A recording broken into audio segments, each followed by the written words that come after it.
Just realized my camera was out of place. Anyway, this is former WWE wrestler answers wrestling questions from Twitter. This is by Maven Huffman. If you don't know Maven, he is the guy who eliminated Undertaker. He worked wrestling in early 2000s to late 2000s, and then I think he got released or something. But he was all right. He has a YouTube channel with 500,000 subscribers, which is cool. I'm subscribed myself. I watch his shorts. I've seen a few of his videos, but I haven't seen this one. So I'm hoping some questions of mine will be answered in here as well. Maybe not. But you never know. My name's Maven. I'm a former WWE wrestler, and today we're going to be answering wrestling questions from Twitter. Why do wrestlers have no bulge? They taping it down or something? They're not taping it down, I think. I don't know how to say this the right way, so I'm just going to say it. The most gifted wrestler, and by gifted, I mean from the man upstairs, the most gifted wrestler I can ever remember was Shelton Benjamin. I don't remember him walking around with tape or anything special. When you're in the ring, I don't care what's going on around. The last thing on earth you're worried about is arousal. It's the furthest thing from your mind. Obviously, if you're gifted and you might need help, you might perfect a little bit of a shimmy over, and you might, like some people, when you're a man and you're getting a custom-made suit, some tailors might ask, do you dress to the left or do you dress to the right? What they're asking is, do you hang your junk to the left or do you hang your junk to the right? Might be something you've never thought about, but you do it the same way every time, guaranteed. Same with your wrestling trunks. If you have to tape that thing down, you got issues that I never had, so I've never seen one person tape it down. Still, not a bad question. Next question, why do wrestlers even care about admitting to PEDs or performance-enhancing drugs? They ain't athletes. You had me until you had to throw that little extra diss in at the end of they ain't athletes. To perform in the ring takes athletic endeavor. So, I mean, just to shit on it and say they ain't athletes, but that's not your original question. Why do they even care about admitting to taking performance-enhancing drugs? I don't know. I can't answer for everyone. I can only answer for myself, and I've never understood. Am I ashamed of my PED use? I'm not.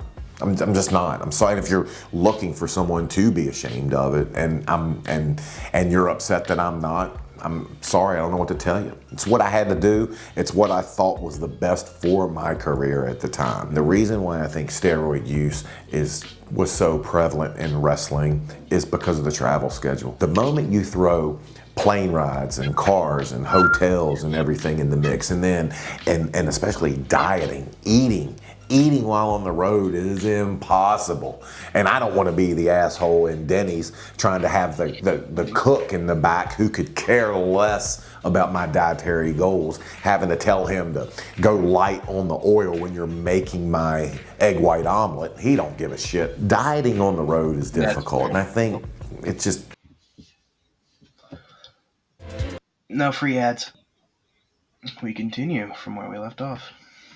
It's just easier. It's easier to take something that's going to give you a little bit of an edge. And maybe they don't want to admit it because of the legality reasoning behind it. I mean, obviously steroids is illegal, but even when I was getting stuff mailed to my house, I wasn't worried about it. Why? Because I had a doctor's prescription for everything that was getting mailed to my front door. The last thing I was ever worried about was the legality. Could have been an issue, I guess, if I was getting them on the black market, but I just wasn't. So, why do wrestlers born in the 70s, I was born in the 70s, have to be such performative pussies about disliking certain things that happen in wrestling? I just think it's human nature to think that the era you're a part of is the end-all be-all best of anything. I think things just have to evolve, and I think people have to adapt or die. Obviously, it's more of a television product now, everything's geared towards television and ad sales, everything.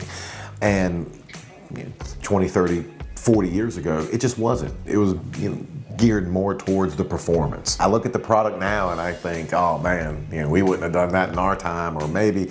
But I also look at it and think the opposite. I think, holy cow, these guys are so athletic these days. They're doing stuff I would have never thought about doing. I just recognize also that they have different parameters, different instructions, and different goals when they go out to perform. Why do wrestlers stop everything they're doing when someone else's music hits? You've been watching a wrestling match and action will be taken. They got to sell it. They got to sell it because when someone else's music hits, you got to act like that's a big deal because you got to sell them. You got to make it look good. Place, and then if they're gonna have a run in or something, and you hear the glass break, you see the wrestler go from hitting and look up and stop. Why do they do that? Because it's a show, because they're trying to elicit a reaction from you. They're trying to get you as excited as they can be for that person being in the arena. And it's a magic trick. They're trying to take your attention away from, don't look in the right hand over here, look in my left hand over here. Well, music hitting, that's all that's happening. It's taking your attention from one area, focusing it on another area, just to continue telling a story. All in all though, great question. So what do WWE wrestlers do when it's a commercial break? They just stop wrestling? No. No, unless you count 2020. That's the only time they stopped, but they're still in front of a live audience. If you go to commercial break, you still got to wrestle with them. They're still in front of a live audience. The action in the ring is still taking place for the house or for the audience. Now, they're not going to hit any big high spots. They're not going to do anything that's going to tell too much of a story, but they're not just going to stop wrestling. Why? Because everybody in that ring has one of these, and everybody in that ring would start recording, and then it would be on every social media platform if they did just stop wrestling. And that doesn't help anybody. If anything, they might grab a rest hold, they might work, take it down, actually talk over, figure out the rest of the match, talk over the rest of the spots that they have to hit. Refs might tell them how much of a cue. Hey, remember, you got 5 more minutes. You have this, you have that. And it's just almost a place to collect yourself or get your bearings. Great question though. What do WWE wrestlers use as face paint? It never smudges. Well, to the contrary, it indeed does smudge. And if you see it and it hasn't smudged, it's probably just because they haven't made contact with anyone's body or the mat or anything yet. I worked with Jeff Hardy one night, and it was when he was wearing green face paint. And at the end of the match, I had that shit all over me. It was on my arms. It was everywhere. I never painted my face, thank the Lord. But I would see guys backstage painting their face, and I don't think they used anything special. Goldust, Umaga. I think Jeff Hardy stated on a podcast that he was just using Walmart grade face paint until he saw Umaga, who was using hold up, I gotta look this up.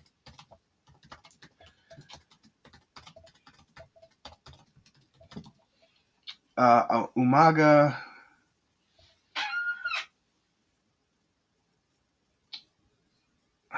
Dang it. What was it? But it was definitely like a higher grade type face paint that he used. And Jeff Hardy's like, where can I get some of that? And he, worked out from there. Goldust and Jeff Hardy doing their own face paint and face makeup is insane. I don't know how you have to be a talented artist and a good wrestler at the same time. I don't think it was a special, type of paint that they used. I mean, for the most part, I remember watching Boogeyman, take hours to get his face that meticulously done the way he did. And I remember watching him dip his brush in it, and it looked like I was back in Mrs. Duke's 9th grade art class when I was in. So Boogeyman, it's okay if I tell a little story, okay? But Boogeyman he wasn't that good and he wasn't that many people's favorites, but when I was a kid, the Boogeyman was my favorite heel. And I don't know why. I think it was purely because of the look he had, the way he smashed an alarm clock over his head, and the way he had that staff and he ate worms. I just think that was fun. Why I liked him so much. I was in school, but I promise you, it indeed will smudge. Good question though. Do wrestlers have acting coaches or do they just be winging it? I know for a fact that most guys are winging it indeed, and most guys aren't going to take the time and the added expense to get an acting coach. But then you have some guys like Batista. Batista, even back in the, and I'm talking 2004, 2005 time, once he was looking to just be a better performer, I know he started reaching out to acting coaches, and I know he was asking, for help from people that do it as a profession. That's not the norm though. Most guys are winging it. Keep in mind, the WWE, they're not providing or paying for acting coaches. We're not getting there and then setting us up in a room and saying, okay, you're gonna be taking lessons from Anton here who performed in Cats off Broadway. Nah, not happening. But every now and then you have your Batistas. I'm assuming Rock has had coaching, and Austin, I'm assuming he's had coaching, but I'm assuming that coaching is for the big screen and not the square circle. How come? I wonder how hard it is to do a promo backstage with another person, and you have to stare directly at them and not at the giant camera right there. And I'm assuming it's a little hard, but if you have to talk directly into the camera, I'm assuming it's a lot more easy. You just get it over with. You say it, you get it over with. I just sometimes I don't look into the camera like I'm doing like I did right now. But sometimes it's really hard. Like if someone's right up in your face and you just gotta stare at the other direction, it's hard for me. Some wrestlers don't qualify for SAG benefits. New FanDuel. No, say They are performers or actors. Now, SAG is Screen Actors Guild, so they're asking why wrestlers don't qualify for that union. They will if they are doing something outside of wrestling, then they can be in the actors union outside of that. As for performers and being in the union while wrestling, just something that just never happened. It's something that people have talked about for years, and even Jesse Ventura tried to get a union for professional wrestlers.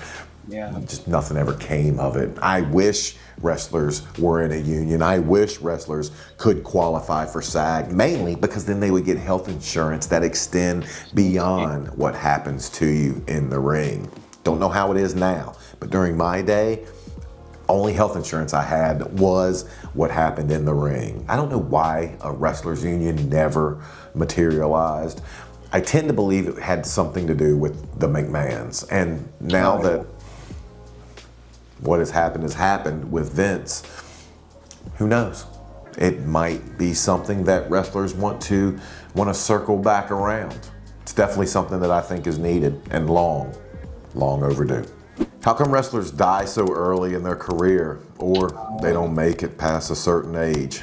That is a tough question, and it's obviously tough because it's something that the older I get, it's something that, I have to deal with front and center. There were years that I would wake up and take pills to get me going. I would take steroids to build my body up. I would take painkillers to ease the pain. I would drink alcohol, and then I would take sleeping pills to go to sleep. Remember, our bodies, they're not forever, and the more you damage something in hopes of a certain look or being able to perform a certain way or with a desire to be able to actually get some sleep. Hell, I remember I used to get on a 3-hour plane ride, and I'd take 3 Ambien for a 3-hour plane ride. Why?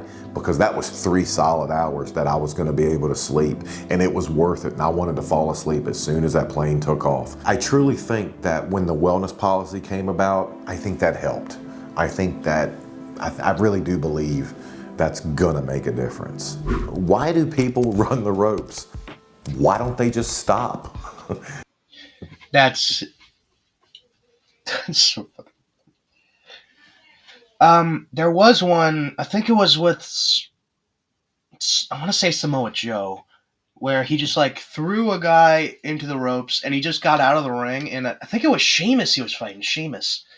I think it was Sheamus that he was fighting. And Sheamus just kept running the ropes. And then he just kept going and he kept going until he realized Joe was out of the ring and he just stopped. Easy answer, momentum. When someone shoots you off, the ropes are a couple feet away. Of course you're gonna hit them. And of course that momentum is gonna send you back in their direction.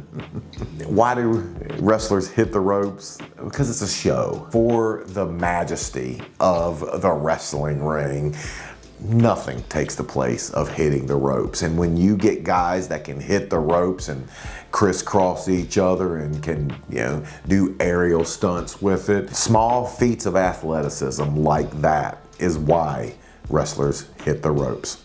What is a WWE house show? You've probably heard WWE house shows. I think I get this one. WWE house shows are. I'm sorry. I'm explaining over his explanation. I'm so sorry. Maven's the expert here, but I do believe house shows are just wrestling, but there's no recording. It's not going to go live. heard the phrase house show or live event, and all that is a show for the house. And by house, I mean the people that paid attendance. It's not a televised show. It's not the normal Raw, SmackDown, or pay-per-view that you see on your television week to week.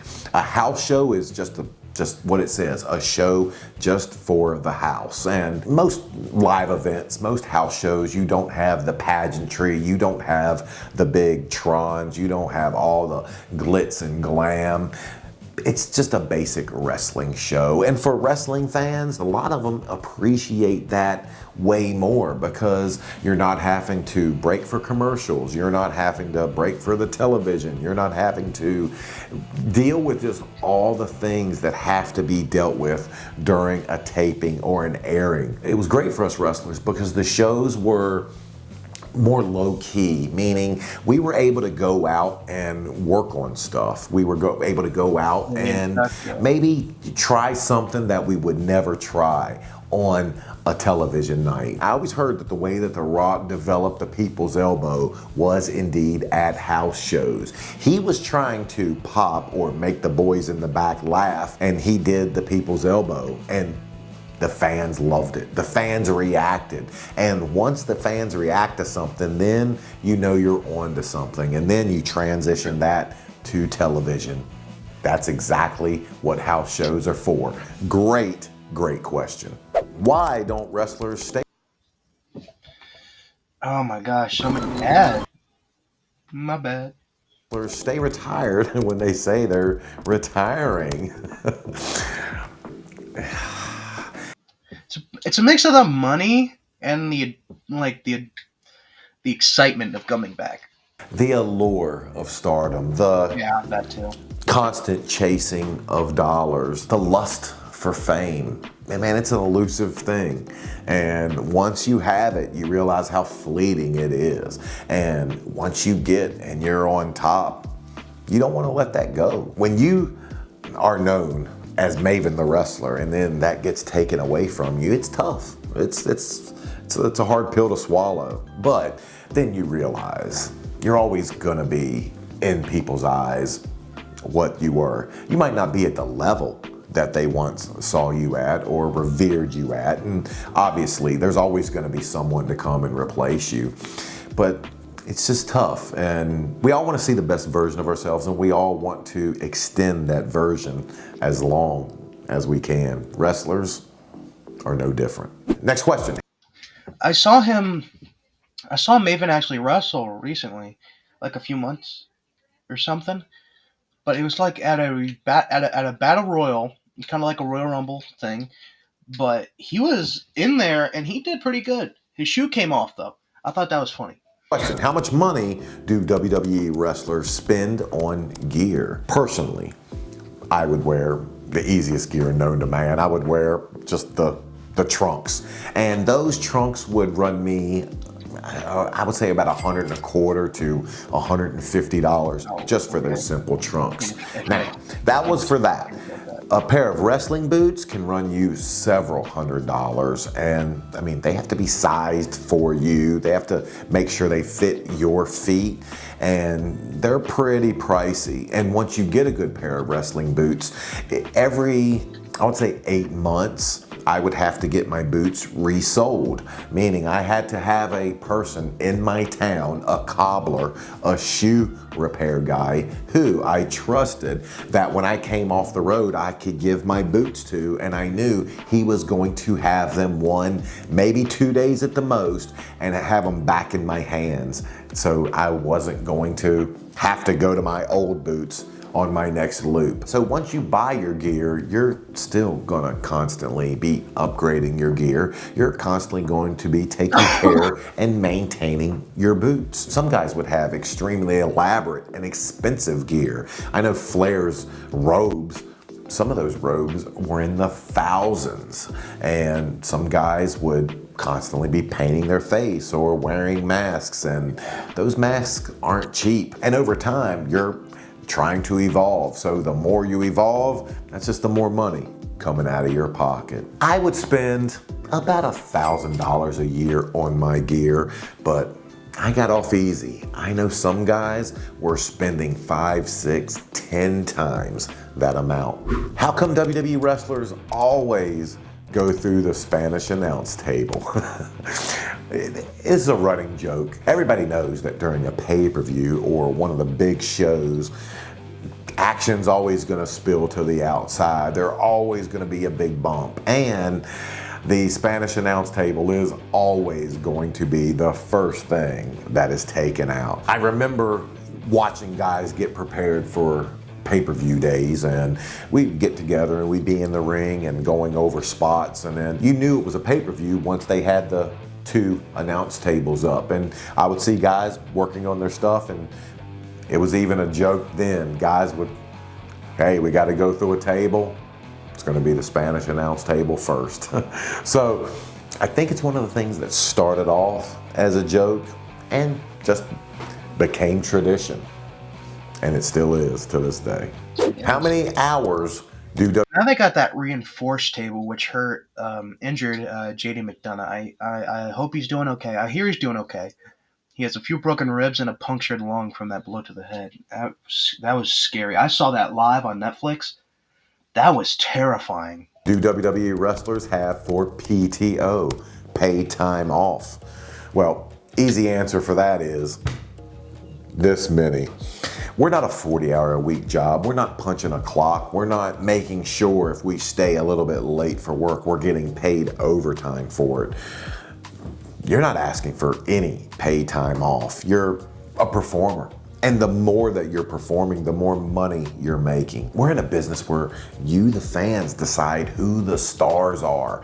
And you don't become a star with paid time off. You don't become a star by not being in front of the fans. Now, if you are on the road and you get injured, that's what we would have our downside guarantee for.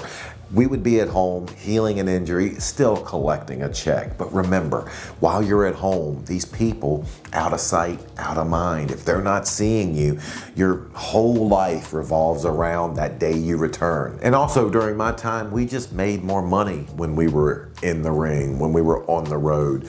Our downside guarantees just didn't pay as much as our pay sheets did. So pay time off, none of us wanted it.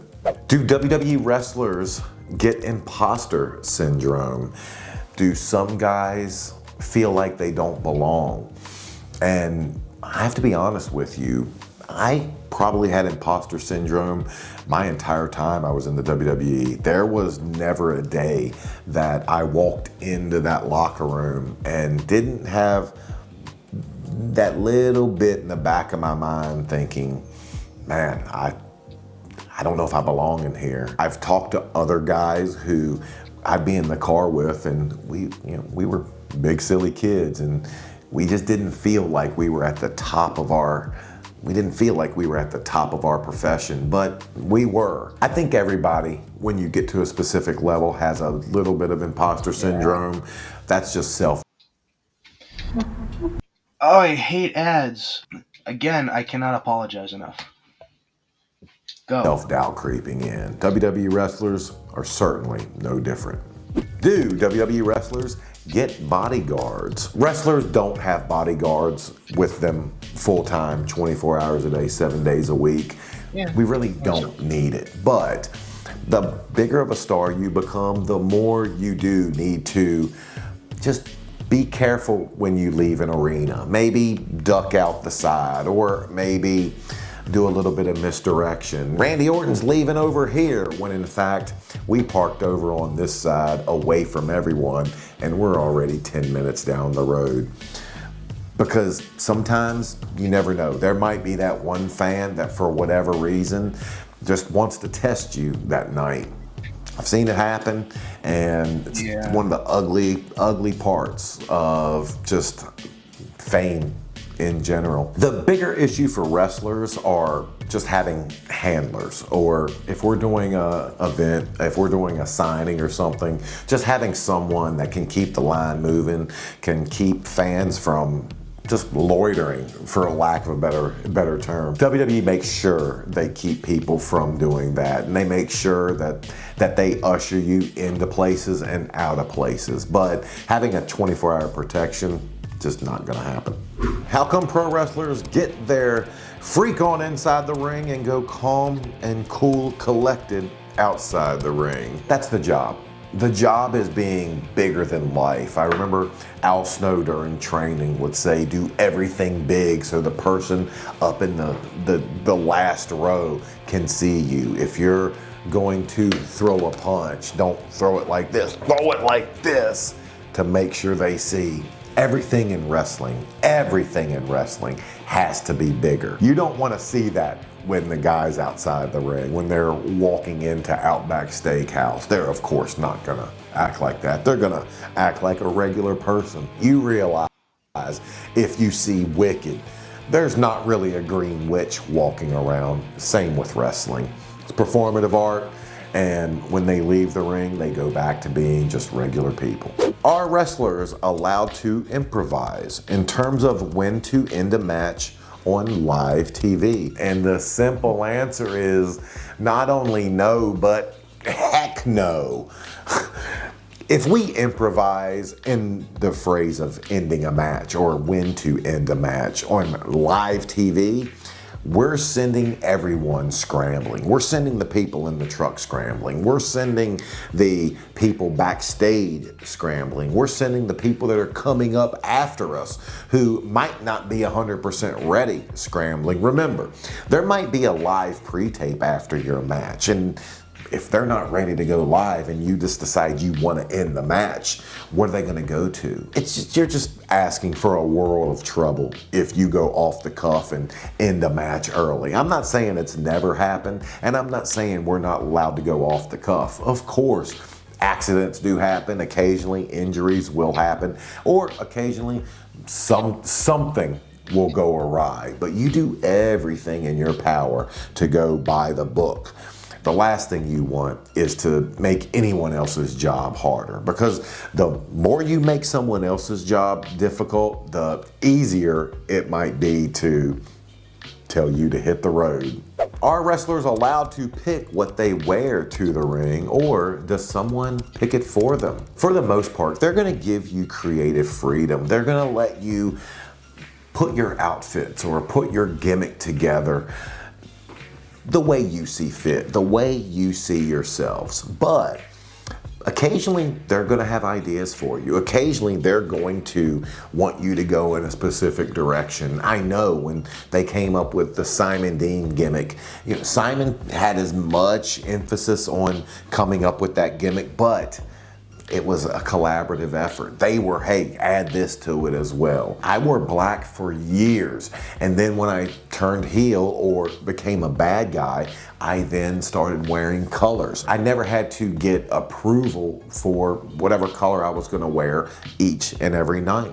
even on pay-per-views. But if they have a specific gimmick, if they have a specific look, a specific character, you're gonna listen to whatever they suggest.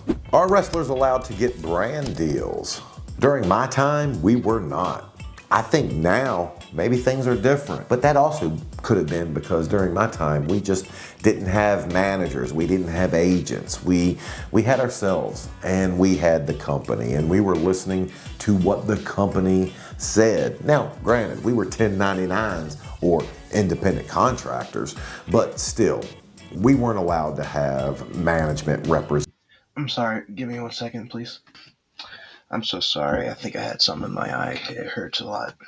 Representing us that were working in our best interest, trying to get us such brand deals. I know I would have loved to have been able to have some brand deals back during my time.